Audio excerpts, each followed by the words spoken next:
या अय्युहल्लज़ीना आमनुत्तकुल्लाह हक़्क़ तुक़ातिही, ऐ ईमान वालो अल्लाह रब्बुल आलमीन से ऐसे ही डरो जैसे उससे डरने का हुक्म है। वला तमूतुन्ना इल्ला व अंतुम मुस्लिमून, और ऐ लोगों कहीं ऐसा ना हो तुम जिंदगी भर एक अल्लाह की इबादत करते रहे, जिंदगी भर तुम तौहीद पर कायम रहे, जिंदगी भर तुम इस्लाम पे कायम रहे, और मरते वक्त तुम्हारी जबान से कोई ऐसा कलमा निकल गया, मरते वक्त तुमने कोई ऐसा काम कर दिया, कोई ऐसा अमल तुमसे सादिर हो गया जिसकी वजह से तुम इस्लाम से मुर्तद हो गए, इस्लाम से निकल गए। ऐ लोगों वला तमूतुन्ना इल्ला व अंतुम मुस्लिमून, अल्लाह से दुआएं करते रहो कि अल्लाह जब तक दिल की धड़कन चल रही है इस्लाम के ऊपर चले, और जब खात्मा हो दिल की धड़कन बंद हो तो अल्लाह इस्लाम के ऊपर बंद हो।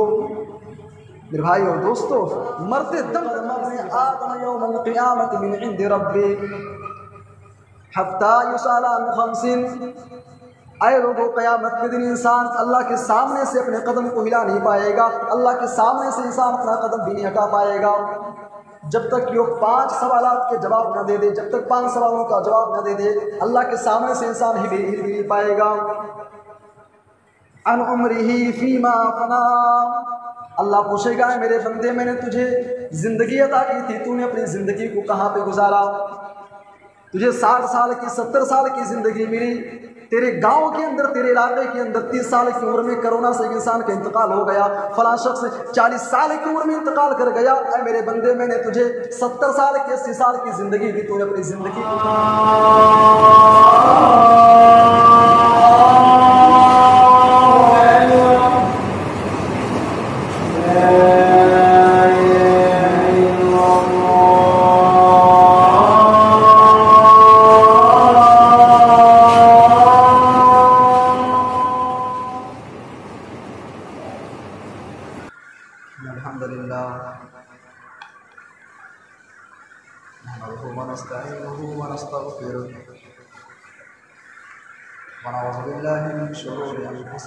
सय्यिआति अमालिना,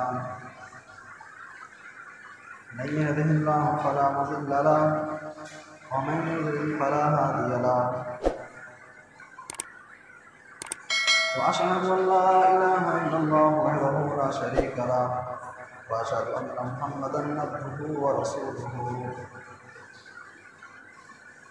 या अय्युहल्लज़ीना आमनु इत्तक़ुल्लाहा हक़्क़ तुक़ातिही व ला तमूतुन्ना इल्ला व अंतुम मुस्लिमून।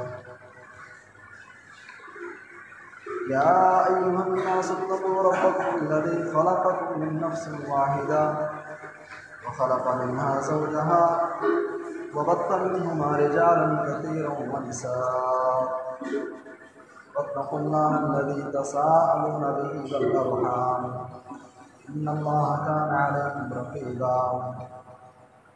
या अय्युहल्लज़ीना आमनु इत्तक़ुल्लाहा व क़ूलू क़ौलन सदीदा युस्लिह लकुम आमालकुम व यग़फिर लकुम ज़ुनूबकुम व मन युतिइल्लाहा व रसूलहु फ़क़द फ़ाज़ फ़ौज़न अज़ीमा। अम्मा बअद, फ़इन्न खैरल हदीथि किताबुल्लाह व खैरल हदी हदी मुहम्मदिन सल्लल्लाहु अलैहि वसल्लम व शर्रल उमूरि मुहदसातुहा व कुल्लु मुहदसतिन बिदअह व कुल्लु बिदअतिन ज़लालह व कुल्लु ज़लालतिन फिन्नार।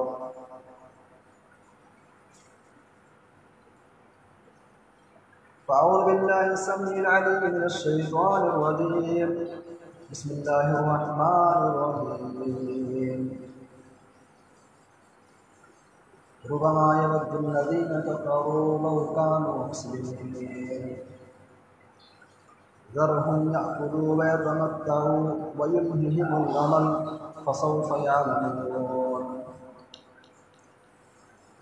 वक़ाल नबी सल्लल्लाहु अलैहि वसल्लम ला तज़ूलु क़दम इब्न आदम यौमल क़ियामति इंद रब्बी हत्ता युसअल अन ख़म्सिन अन उम्रिही फ़ीमा अफ़ना व अन शबाबिही फ़ीमा अबला।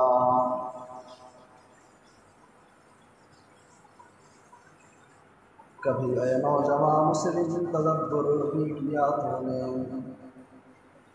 कभी ऐ नौजवान मुस्लिम तदब्बुर भी किया तूने, वो क्या गर्दू था तो जिसका है कि टूटा हुआ तारा। तुझे उस कौम ने पाला है आगोश मोहब्बत में, कुचल डाला था जिसने पाँव से ताजे सरेदारा। गंवा दी हमने जो असलाफ से मीरात पाई थी, सरैया से ज़मीन पर आसमान ने हमको दे मारा।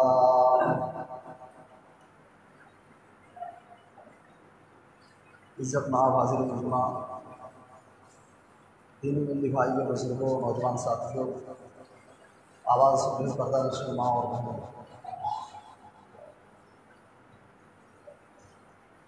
आज के इस खुतबे जुमा में जिस मौजू के हवाले से चंद बातें आपके सामने अर्ज़ करनी है, वो उन्वान है नौजवान दीन से दूर क्यों। सामईन किराम, इबादत के किसी भी मैदान में, चाहे नमाज हो, रोज़ा हो, ज़िक्र अज़कार हो, तिलावत कुरान हो, इबादत के किसी भी मैदान में अगर आप गौर करेंगे, आप देखेंगे तो आपको सिर्फ और सिर्फ बुज़ुर्ग ही नज़र आएंगे। आप 5 वक्त की नमाज में मस्जिद में आ जाएंगे, बुज़ुर्गों के सिवा इल्ला माशाअल्लाह एक नौजवान आपको मिलेंगे। तो सवाल ये है कि आखिर नौजवान दीन से दूर क्यों हैं, उसके असबाब क्या हैं, वजूहात क्या हैं, इंशाअल्लाह इसी पर हम गुफ्तगू करेंगे। लेकिन उससे पहले सूरह हिज्र की 2 आयत करीमा मैंने आपके सामने तिलावत की हैं। आइए उन आयात का तर्जुमा और माना मतलब समझते हैं कि अल्लाह ने उन आयात के अंदर हमारे और आपके लिए क्या मैसेज और क्या पैगाम छोड़ा है। कुरान हकीम का 14वां पारा है, सूरह हिज्र, आयत नंबर 2 और 3। रुबमा यवद्दुल्लज़ीना कफ़रू लौ कानू मुस्लिमीन। अल्लाह है कि नबी जनाब मोहम्मद रसूलुल्लाह सल्लल्लाहु अलैहि वसल्लम मक्का के अंदर हाशिमी घराने में आपकी पैदाइश हुई। 40 साल की उम्र में नबी बनाए जाने के बाद, पैगंबर बनाए जाने के बाद अहले मक्का को ईमान की तरफ, इस्लाम की तरफ बुलाने लगे। फिर वही अहले मक्का जो नबी करीम सल्लल्लाहु अलैहि वसल्लम को अमीन व सादिक कहा करते थे, आपसे भी इंतहा मोहब्बत करते थे, वही लोग आपके दुश्मन हो गए। कोई जादूगर कहता, कोई मजनू कहता, कोई पागल कहता, कोई काहिन कहता, कोई शायर कहता। रुबमा यवद्दुल्लज़ीना कफ़रू लौ कानू मुस्लिमीन। अल्लाह तबारक व तआला ऐसे मौके पे अपने नबी को, अपने पैगंबर को तसल्ली दे रहा है कि नबी आप बेफिक्र हो जाइए, आप चिंता मत कीजिए, आप टेंशन मत लीजिए। ज़रहुम याकुलू व यतमत्तउ व युल्हिहिमुल अमल। ऐ नबी आप इन काफिरों को छोड़ दो, इनको 3 काम करने दो, ये खाएं पिए, इंजॉय करें, गुलछर्रे उड़ाएं, मौज मस्ती करें। व युल्हिहिमुल अमल, और ये लंबे लंबे प्लान तैयार करें, लंबी लंबी आरज़ुएं तैयार करें।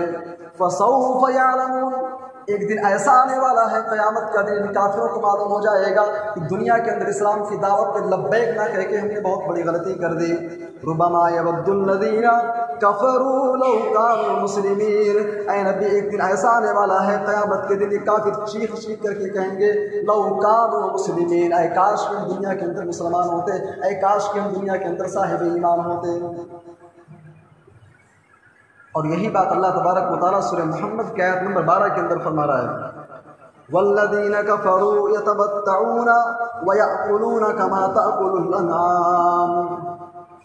ऐ ईमान वालों, जो काफिर हैं, जो अल्लाह के मुनकर हैं, उनका बस यही काम है कि वो खाते पीते हैं, इंजॉय करते हैं, गुलछर्रे उड़ाते हैं। वयाकुलूना कमा ताकुलुल अनआम, और जैसे दुनिया के अंदर जानवर जिंदगी गुजारते हैं, जानवरों की तरह से काफिर लोग जिंदगी गुजार रहे हैं। वन्नारु मथवल लहुम, और जो जानवरों की तरह जिंदगी गुजार रहे हैं, जिनकी जिंदगी का कोई मोटो नहीं है, जिनकी जिंदगी का कोई मकसद नहीं है, जिनकी जिंदगी का मकसद खाना पीना, गुलछर्रे उड़ाना है, ऐसे लोगों का ठिकाना जहन्नम है, ऐसे लोगों के लिए दर्दनाक अज़ाब है।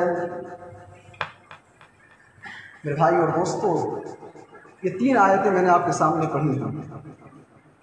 आप अक्लमंद लोग हैं, पढ़े लिखे लोग हैं, कुरान की तिलावत करते हैं, तर्जमा तफसीर आप पढ़ते हैं। इतनी बात तो आप समझ गए होंगे कि इन तीनों आयतों में अल्लाह तबारक व तआला ने काफिरों का तज़किरा किया है और कहा कि काफिर जो हैं उनका काम बस यही है कि खाओ पियो, इंजॉय करो, मौज मस्ती करो, बस ज़िंदगी इसी का नाम है। मेरे भाई और दोस्तों, अपने दिल पे हाथ रख के बताना, क्या आज मुसलमानों की अक्सरियत का, बिलखुसूस मुस्लिम नौजवानों का हाल यही नहीं है कि खाओ पियो मौज मस्ती करो, ज़िंदगी बस इसी का नाम है? न दीन से मतलब है, न शरीयत से मतलब है, न इबादत से मतलब है, बस सिर्फ खाओ पियो एंजॉय करो। भाई अमीर घराने का लड़का है, नौजवान है, घर में बड़ा बिजनेस है, बाप मालदार है, अच्छा कपड़ा पहन लो, बाइक पे बैठ जाओ, चश्मा लगा लो, अय्याशी करो, बस इसी का नाम ज़िंदगी है। मेरे भाई और दोस्तों, ज़िंदगी इसका नाम नहीं है। अल्लाह ने कहा ये काफिरों वाली ज़िंदगी है। एक मुसलमान ऐसी ज़िंदगी गुजार ही नहीं सकता है। ज़िंदगी इससे एक कदम बढ़ करके समझने की चीज़ है। ज़िंदगी अल्लाह तबारक व तआला ने क्यों दी है? अगर इसको समझना चाहते हो, कभी मौका मिले, कुरान हकीम का 26वां पारा सूरह ज़ारियात पढ़ लिया करो।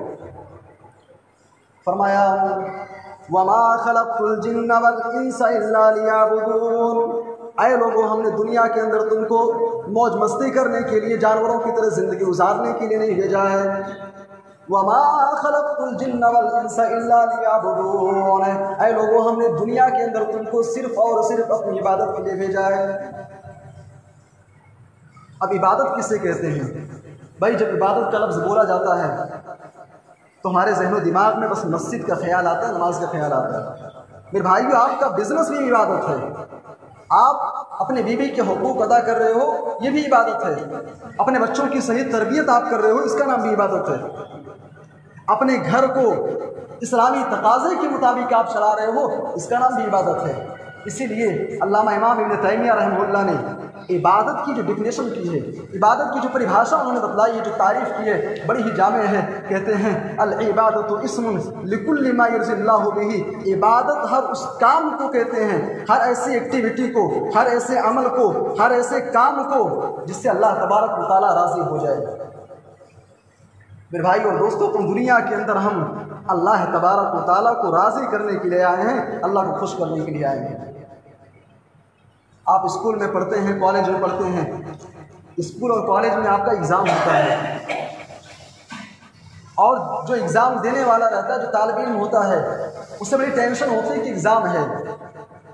और ऐसे मौके पे अगर टीचर ये बतला दे कि तेरे इम्तिहान में, तेरे क्वेश्चन पेपर में ये 5 सवालात आएंगे, तो जो अक्लमंद तालिब इल्म होगा वो किताब को पढ़े ना पढ़े, लेकिन टीचर ने जो सवालात बतला दिए हैं उन सवालात की तैयारी वो लाज़मी तौर पे करेगा। मेरे भाई और दोस्तों, हम दुनिया के अंदर आए हैं, एक दिन चले जाएंगे। कितने सारे आप में से पिछले साल से इस साल नहीं हैं, एक दिन हम चले जाएंगे, हमेशा की ज़िंदगी नहीं है। 60 साल 70 साल का सफ़र तय करने के बाद हमें कब्र में दफन किया जाएगा, और एक वक्त आएगा मैदान महशर में अल्लाह तबारक व तआला हमें और आपको जमा करेगा। वहाँ पे हमसे बहुत सारे सवालात किए जाएंगे।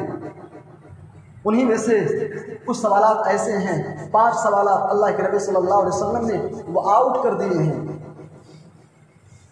कहा कि लोगों, इन सवालात की तैयारी कर लो, मैदान महशर में अल्लाह तबारक व तआला के सामने इन सवालात का जवाब तुमको देना है, हर हाल में देना है। और सवालात कौन कौन से हैं, आइए हदीस रसूल की रोशनी में समझते हैं। फरमाया ला तज़ूलु क़दम इब्न आदम यौमल क़ियामति मिन इंदि रब्बी हत्ता युसअल अन खम्सिन, आए लोगों, क़यामत के दिन इंसान अल्लाह के सामने से अपने कदम को हिला नहीं पाएगा, अल्लाह के सामने से इंसान अपना कदम भी नहीं हटा पाएगा जब तक कि वो 5 सवालात के जवाब न दे दे। जब तक 5 सवालों का जवाब न दे दे, अल्लाह के सामने से इंसान हिल भी नहीं पाएगा। अन उम्रिही फीमा फना, अल्लाह पूछेगा मेरे बंदे, मैंने तुझे ज़िंदगी अता की थी, तूने अपनी ज़िंदगी को कहाँ पे गुजारा?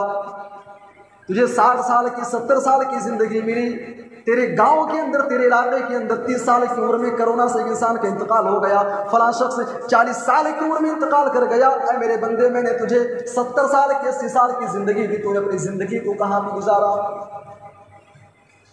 सब कुछ रिकॉर्ड हो रहा है मेरे भाइयों, एक एक लम्हे का हिसाब देना होगा, आपको भी देना है, मुझे भी देना है। ज़िंदगी कहाँ पे गुजारी, अल्लाह रब्बुल आलमीन के यहाँ सबसे पहला सवाल हमसे किया जाएगा। दूसरा सवाल होगा वान शबाबिही फीमा बला, ऐ मेरे बंदे, मैंने तुझे जवानी अता की थी, तूने अपनी जवानी को कहाँ पे गुजारा? बुढ़ापे में तू लाठी लेकर के मस्जिद के अंदर आया करता था। बुढ़ापे में तू बड़ा नमाजी बन गया, बड़ा मुत्तकी परहेजगार बन गया। बुढ़ापे के अंदर तू तहज्जुद पढ़ने वाला बन गया। बुढ़ापे के अंदर तू खूब इबादतें करने वाला बन गया। ऐ मेरे बंदे, मैंने तुझे जवानी अता की थी, उन जवानी के अय्याम में तूने मुझे कितना याद किया, मेरी कितनी इबादतें की। बुढ़ापे में तूने अपने चेहरे पे भरपूर दाढ़ी भी रख ली, लेकिन जवानी के अय्याम में जब तेरे ज़हनो दिमाग में इसको आशिकी का भूत सवार था, जवानी के अय्याम में जब तू सही तरीके से मेरी इबादत कर सकता था, मेरे बंदे तूने अपनी जवानी को कहाँ पे गुजारा? वान शबाबिही फीमा अबला। दूसरा सवाल जवानी के बारे में होगा। नौजवान साथियों, एक एक लम्हे का हिसाब देना है। आज माफ़ कीजिए, हमारे नौजवानों की जवानी कहाँ गुजर रही है, कहाँ गुजर रही है? आप रात में कभी अपने घर से बाहर निकलिए, रात के 12-12 बजे तक, 2-2 बजे तक ये मुस्लिम नौजवान ये मोबाइल पर बिजी मिलेंगे आपको। कोई इलाका ऐसा नहीं है, कोई ख़ानदान ऐसा नहीं है, कोई घर ऐसा नहीं है, आप नौजवानों को देख लो, 2-2 बजे तक मोबाइल में बिजी रहते हैं। मेरे भाई और दोस्तों, जवानी बड़ी अनमोल है, अल्लाह को इसके बारे में हिसाब देना होगा। कल क़यामत के दिन अल्लाह पूछेगा क्या जवाब दोगे? अल्लाह, हमने अपनी जवानी को फ्री फायर खेलने में गुजार दिया। जवानी कहाँ गुजरी? अल्लाह, पबजी खेलने में गुजार दिया। जवानी कहाँ गुजरी? मेरे भाई और दोस्तों, शर्म करो। मैदान महशर में पूरे अंबिया की, आदम अलैहिस्सलाम से लेकर के ता क़यामत सारे लोग होंगे, भरी महफिल में ये बातें कैसे दे पाओगे? मेरे भाई और दोस्तों, दूसरा सवाल जवानी के बारे में होगा। तीसरा सवाल, वान मालिही मिन ऐन इक्तसबहू। तीसरा सवाल माल के बारे में होगा। ऐ मेरे बंदे, तूने माल कहाँ से कमाया? वफ़ीमा अनफ़क़ा, कहाँ पे खर्च किया? हलाल तरीके से कमाया कि हराम तरीके से कमाया? एक एक रुपये का हिसाब देना होगा। भाइयों, आज़ाद नहीं है आप, जुए के ज़रिए कमा लो, हराम तरीके से कमा लो, कुछ होने वाला नहीं मेरे भाई और दोस्तों। एक एक पैसे का आपको हिसाब देना होगा। इसलिए आपको नुक्ते की बात बतलाऊं, अगर गरीबी इम्तिहान है, आजमाइश है, तो अमीरी भी, मालदारी भी एक बहुत बड़ी आजमाइश है। एक इंसान 100-200 कमाता है, खाता है, कमाता है, खाता है। एक इंसान के पास करोड़ों का बिजनेस है। 100 रुपये का हिसाब देना आसान है, करोड़ों के एक एक पाई का हिसाब देना मेरे भाई और दोस्तों बहुत मुश्किल है। तो तीसरा और चौथा सवाल होगा माल के बारे में। कमाई का भी हिसाब देना है और खर्च का भी हिसाब देना, कमाया कहाँ से और खर्च कहाँ पर किया। पांचवा और आखिरी सवाल, वमादा अमीरा फीमा अलिमा। ऐ मेरे बंदे, तूने जो इल्म हासिल किया उसके ऊपर तूने अमल कितना किया?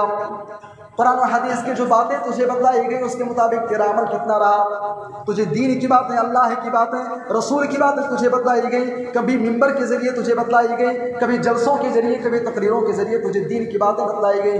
मादा अमीरा फीमा अलिमा, जो तूने जाना उसके ऊपर अमल कितना किया? मेरे भाई और दोस्तों, जुमा का खुतबा होता है, हर जुमा में आप आते हैं, आपको कहा जाता है कि दीन से करीब हो जाओ, अल्लाह से करीब हो जाओ, नमाजों का एहतमाम करो, बुराइयों को छोड़ दो। हर जुमा में आपको बात कही जाती है, लेकिन क्या कोई तब्दीली नज़र आ रही है? मेरे भाई और दोस्तों, इसका भी हिसाब देना होगा कि जो सीखा था, जो इल्म तुझे दिया गया, उसके ऊपर तेरा अमल कितना रहा। मेरे भाई और दोस्तों, तो इन 5 सवालों की तैयारी लाजमी तौर पर कर लो। अल्लाह के नबी ने आउट कर दिए हैं, 5 सवाल किए जाएंगे आपसे।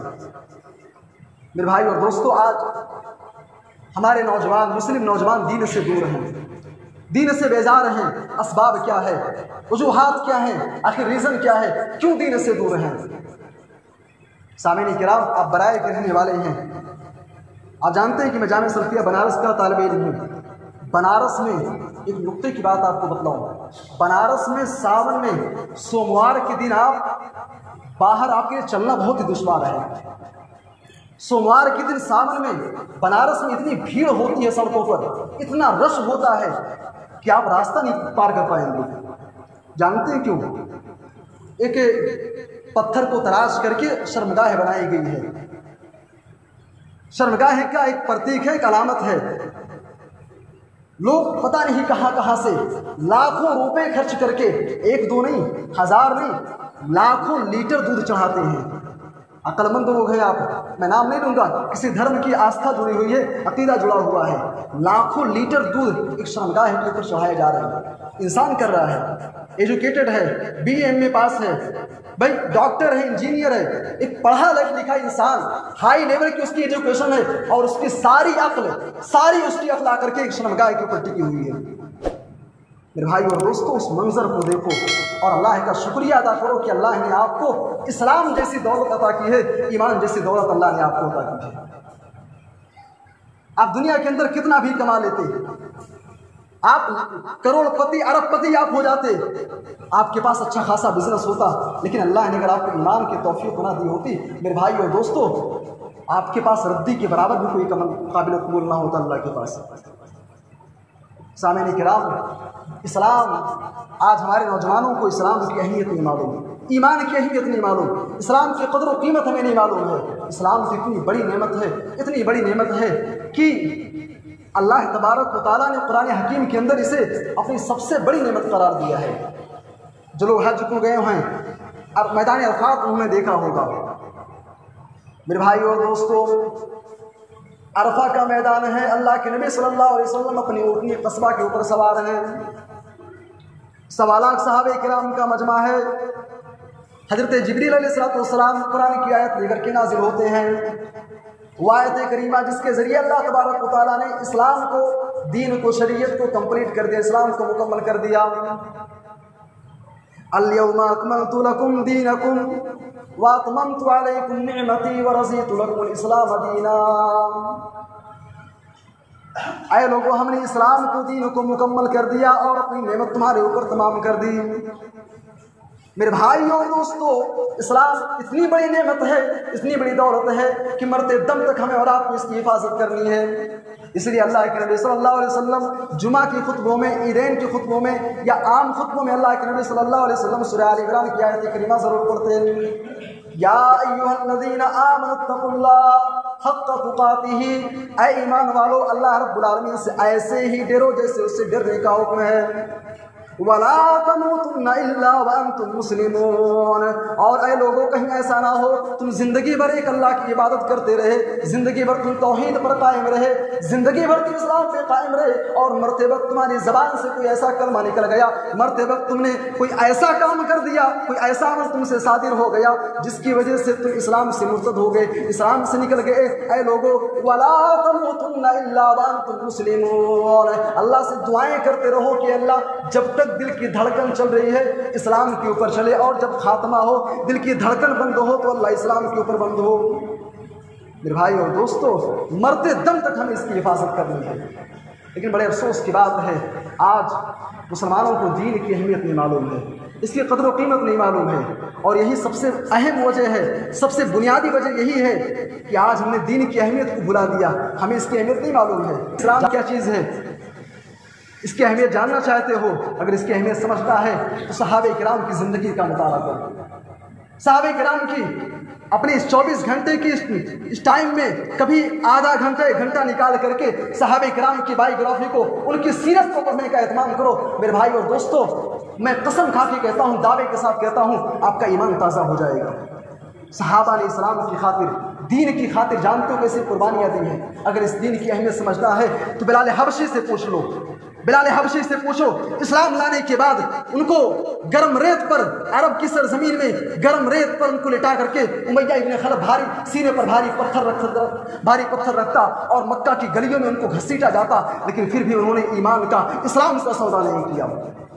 ईमान की अहमियत समझना चाहते हो, आले यासिर से पूछ लो, हजरत सुमैया रज़ियल्लाहु तआला अन्हा शर्मनाक तरीके से शहीद हो जाना गवारा कर लिया, लेकिन ईमान का, इस्लाम का सौदा नहीं किया। इस ईमान की, इस्लाम की अहमियत समझना चाहते हो, खब्बाब इब्न अरत रज़ियल्लाहु अन्हु से पूछो, जिनको आग के लोहे से, आग का लोहा गर्म करके उनको दागा जाता था। बतलाया जाता है, लिखते हैं लिखने वाले कि उनकी जो कमर की जो हड्डी थी, जो गोश्त था यहाँ से, वो सब पूरा जल गया था। आग पे लोहे को धिका करके उससे दागा जाता था, लेकिन उन्होंने ईमान का, इस्लाम का सौदा नहीं किया। इस दीन की अहमियत समझना चाहते हो, सुहैब रूमी से पूछ लो। अल्लाह के नबी सल्लल्लाहु अलैहि वसल्लम मदीना जा चुके हैं, मक्का से मदीना रवाना हो रहे हैं, अपनी ज़िंदगी की सारी कमाई, सारी दौलत अपने ऊँट पर लादे हुए हैं। कुफारे मक्का कहते हैं, सुहैब कहाँ जा रहे हो? कहते हैं कि मदीना जा रहा हूँ, नबी के पास जा रहा हूँ। मक्का वालों ने जानते हो क्या कहा? कहते हैं हम तुमको मदीना नहीं जाने देंगे, एक शर्त है, अपनी जिंदगी की सारी कमाई तुम यहीं पर छोड़ दो, उसके बाद हम तुम्हें जाने देंगे। उसके बाद जानते हो क्या हुआ? सुहैब रूमी रज़ियल्लाहु ताला अन्हु ने एक लम्हा भी डिसीजन लेने में, एक लम्हा भी उन्होंने चूशिया नहीं किया, जिंदगी भर की कमाई उनके मुंह पे मार दी और मदीना चले आए। अल्लाह के नबी ने से मुलाकात हुई, अल्लाह के नबी ने कहा, ऐ सुहैब रबिहल बैया, तुमने बहुत ही बेहतरीन सौदा किया है, बहुत ही फायदे का सौदा किया है। मेरे भाई और दोस्तों, सहाबे किराम तो वो थे, इस्लाम की खातिर, दीन की खातिर मौका पड़ा तो अपने वतन को खैराबाद कह दिया, मौका पड़ा तो अपनी जान की कुर्बानी दे दी, मौका पड़ा तो अपने औलादों की गर्दनें कटा दी। मेरे भाई और दोस्तों, लेकिन ईमान का सौदा नहीं किया। आज हमने ईमान की खातिर, इस्लाम को पाने के लिए हमने एक मक्खी के बराबर भी, एक कतरा भी हमने खून नहीं बहाया है, इसलिए हमें इसकी अहमियत नहीं मालूम है। मेरे भाई और दोस्तों, सहाबे किराम ने इस्लाम की खातिर मक्का को छोड़ा। घर को छोड़ना, वतन को छोड़ना कोई मामूली बात नहीं है। अभी आज की बात है, एक साहब बतला रहे हैं, आपको मालूम होगा, अभी कुछ दिनों पहले आपके मुसलमान भाई शमसुद्दीन साहब, अल्लाह उनको गरीब रहमत करे, उनको करोड़ करोड़ जन्नत नसीब करे, उनका इंतकाल हुआ। अच्छा, बतलाने वाले ने बताया कि उनके बेटे जो हैं साहबजादे अकबर हुसैन मदनी साहब, वो अपनी पूरी फैमिली के साथ मुंबई चले गए हैं। अच्छा, कहते हैं कि जब घर में ताला लगा के जाने लगे, ज़ारो फ़ितार रो रहे थे, उनकी आंखों से आंसू जारी थे। क्यों? आबाई वतन को छोड़ करके जा रहे हैं। आज अगर उनके वालिद साहब जिंदा होते तो घर में ताला नहीं लगता। घर को छोड़ना, मेरे भाई और दोस्तों, उन नौजवानों से पूछो जो सऊदी मुंबई रहते हैं, दिल रो रहा होता है, आंखें नम होती हैं, लेकिन फिर भी मजबूरी है, क्या करेंगे? तो घर को छोड़ना, वतन को छोड़ना कोई मामूली बात नहीं है। सहाबे किराम ने वतन को खैराबाद कह दिया। और ग़ज़वे तबूक का मौका आपको याद होगा, अल्लाह के नबी सल्लल्लाहु अलैहि वसल्लम ने सहाबे किराम के सामने मामला बयान किया कि ग़ज़वे तबूक के लिए निकलना है, माल दौलत की कमी है, हथियार की कमी है। अल्लाह के नबी सल्लल्लाहु अलैहि वसल्लम ने चंदे का ऐलान किया। हज़रत उमर फारूक रज़ियल्लाहु ताला अन्हु मौजूद हैं, कहते हैं कि आज मेरे पास मालो दौलत मौजूद है, आज मैं सिद्दीक़ अकबर से, हज़रत अबू बकर सिद्दीक़ रज़ियल्लाहु ताला अन्हु से अजर व सवाब में, सदक़ात व खैरात में उससे आगे निकल जाऊँगा। उसके बाद जानते हो क्या हुआ? हज़रत अबू बकर सिद्दीक़ रज़ियल्लाहु ताला अन्हु अपने घर का सारा सामान ले आए, यहाँ तक कि अपने घर में झाड़ू लगा करके झाड़ू भी ले आए। अल्लाह के नबी सल्लल्लाहु अलैहि वसल्लम ने पूछा, अबू बकर, घर वालों के लिए कुछ छोड़ करके आए हो कि नहीं आए हो? कहते हैं कि अल्लाह के नबी, घर वालों के लिए अल्लाह और उसके रसूल को छोड़ करके आया हूँ। मेरे भाई और दोस्तों, सहाबे किराम ने अपना सब कुछ कुर्बान कर दिया। तो सबसे पहली वजह यह है कि आज हमें दीन की अहमियत नहीं मालूम है, दीन की इस इस्लाम की हमें अहमियत नहीं मालूम है, वरासत में हमें मिल गई है, इसलिए हम इसकी अहमियत नहीं समझते हैं। मेरे भाई और दोस्तों, दूसरी वजह तरबियत की कमी है। भाई आपका लड़का स्कूल में पढ़ रहा है, कॉलेज में पढ़ रहा है, मदरसे में पढ़ रहा है, असली उलूम भी हासिल कर रहा है, साथ ही साथ वो दीनी तालीम भी हासिल कर रहा है। थोड़ी बहुत तालीम तो आप क्या हो रही है, लेकिन तरबियत की कमी है। और तरबियत कौन सिखाएगा? क्या सिद्धार्थ नगर से मैं आकर के सिखाऊंगा? क्या दीगर इलाकों से उलमाए किराम आकर के आपके बच्चों को तरबियत सिखाएंगे? तरबियत क्या चीज़ होती है? नहीं मेरे भाइयों, तरबियत ये वालिदैन की जिम्मेदारी है, वालिदैन की जिम्मेदारी है। तरबियत कैसे करनी है बच्चों की, अगर समझना चाहते हो असलाफ की ज़िंदगी का मुताला करो। इमाम बुखारी का नाम सुना है आपने? उनकी किताब सही बुखारी, जिसके बारे में उम्मत का इजमा है, असहुल कुतुब बाद किताबिल्लाह सही बुखारी, दुनिया के अंदर इस ज़मीन पर कुरान हकीम के बाद सबसे सही तरीन किताब जो है वो सही बुखारी है। और जब तक कोई तालिब इल्म सही बुखारी ना पढ़े उसे उसकी पगड़ी नहीं बनती है, वो आलिम दीन कहलाने के लायक नहीं है। सही बुखारी, इमाम बुखारी का नाम तो पूरी दुनिया के अंदर मशहूर है, लेकिन उनकी माँ कौन थी जानते हो? उनकी वालिदा कौन थी? क्या नाम था, क्या किरदार था जानते हो? इमाम बुखारी रहमहुल्लाह के बारे में इमाम ज़हबी रहमहुल्लाह सीयर आलाम नुबला के अंदर लिखते हैं, कहते हैं कि इमाम बुखारी के वालिद मोहतरम बचपने में इंतकाल कर गए। तरबियत कैसे करनी है आज इमाम बुखारी की वालिदा से सीख लो। इमाम ज़हबी कहते हैं बचपने में इमाम बुखारी रहमहुल्लाह के वालिद मोहतरम का इंतकाल हो गया, उनकी वालिदा परवरिश कर रही हैं। अल्लाह ने एक बहुत बड़ा इम्तिहान लिया, इमाम बुखारी की दोनों आँखें छीन ली, अंधे हो गए। इमाम बुखारी की वालिदा अल्लाह रब्बुल आलमीन से रातों में उठ करके रोती हैं, तहज्जुद में उठ करके अल्लाह से गिड़गिड़ाती हैं कि अल्लाह अगर मेरा बेटा अंधा रहा तो फिर ये तेरे नबी की अहादीसों को, तेरे नबी की हदीसों को कैसे याद करेगा। अल्लाह रब्बुल आलमीन से रोज़ाना वो दुआएं करती, रोती। यहाँ तक कि इमाम ज़हाबी लिखते हैं कि एक मरतबा उनके ख्वाब में हज़रत इब्राहीम अलैहिस्सलाम आते हैं, कहते हैं कि ऐ बीवी, तेरे बेटे की बिनाई अल्लाह तबारक व तआला ने लौटा दी है। मेरे भाई और दोस्तों, अगर इमाम बुखारी की वालिदा जैसी वालिदा अगर आज दुनिया के अंदर जन्म लें, इमाम बुखारी जैसे औलाद आज बच्चे भी आज भी नजर आएंगे। आज वालिदैन को शिकायत है, कहते हैं कि बेटा उनका नाफरमान है, उनकी बातें नहीं सुनता है, बुरा भला कहता है। मेरे भाई और दोस्तों, आप चाहते हो कि आपका बेटा इस्माइल जैसा फरमाबरदार हो, इस्माइल जैसा बात मानने वाला हो, इस्माइल जैसा फरमा रवा हो। मेरे भाई और दोस्तों, आपका बेटा फरमाबरदार तब होगा। आज हमें इब्राहीम अलैहिस्सलाम जैसे बाप की तलाश है। अपने अंदर हज़रत इब्राहीम अलैहिस्सलाम जैसे किरदार को पैदा करो, बीबी हाजरा जैसे किरदार अपने अंदर पैदा करो। मेरे भाई और दोस्तों, इस्माइल जैसे बेटे आज भी जन्म लेंगे। भाई, आपका बेटा कहाँ से सही तरबियत उसको मिलेगी जब बाप का हाल ये है कि उसे दीन से मतलब नहीं है, नमाजों से मतलब नहीं है, रोजे से मतलब नहीं है, उसे दीन से मतलब ही नहीं है, तो फिर बेटा क्यों करके वो नेक होगा। और जानते हो, एक टीचर ने स्कूल में शागिर्दों से पूछा, कैसे एक बात बताओ, नमाज कौन लोग नहीं पढ़ते हैं? बहुत गौर से सुनना, उसके बाद फिर फैसला कर लेना कि तुम क्या हो, तुम्हारी औकात क्या है। सिर्फ नाम का मुसलमान मोहम्मद रख लिया, अब्दुल्ला रख लिया, ये काफ़ी नहीं मेरे भाइयों। टीचर ने बच्चों से पूछा कि बात बताओ, नमाज कौन लोग नहीं पढ़ते हैं? उसने कहा, बच्चों ने जवाब दिया कि एक खड़ा हुआ कहता है कि जो काफिर हैं वो लोग नमाज नहीं पढ़ते हैं। एक दूसरा लड़का खड़ा हुआ कहता है कि जो मर गए हैं वो लोग नमाज नहीं पढ़ते हैं। अब फैसला आप खुद कर लो, आप काफिर हो या फिर मर गए हो। मेरे भाई और दोस्तों, ऐसे मौके पे वालिदैन की नसीहत करना चाहूँगा।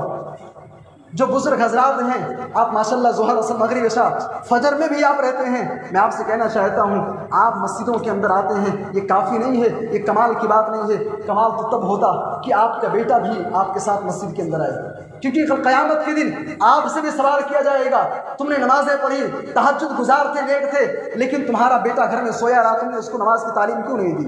मेरे भाई और दोस्तों, औलाद की तरबियत की ज़रूरत है। अल्लाह के नबी सल्लल्लाहु अलैहि वसल्लम ने इसलिए फरमाया था, मुरू औलादकुम बिस्सलाह वहुम अबनाउ सब'i सिनीन वज़रिबूहुम अलैहा वहुम अबनाउ 10 सिनीन। ऐ लोगों, जब तुम्हारा बेटा 7 साल का हो जाए, उसे नमाज की तालीम दो, नमाज का तरीका सिखलाओ, दीन की बुनियादी बातें उससे सिखलाओ। वज़रिबूहुम अलैहा वहुम अबनाउ 10 सिनीन। जब 10 साल का हो जाए, नमाज ना पढ़े तो उसे मार करके नमाज पढ़ाओ।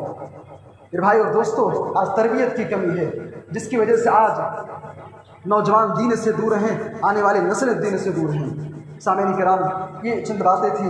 आइए आखिर में अल्लाह तबारक व तआला से दुआ करते हैं कि अल्लाह तबारक व तआला तो हमें, हमारे नौजवानों में दीन से जो बेजारी है, दीन से जो दूरी है, अल्लाह को उस दूरी को ख़त्म कर दे। आमीन। तक़ब्बल या रब्बल आलमीन। व आखिरु दअवाना अनिल हम्दुलिल्लाहि रब्बिल आलमीन।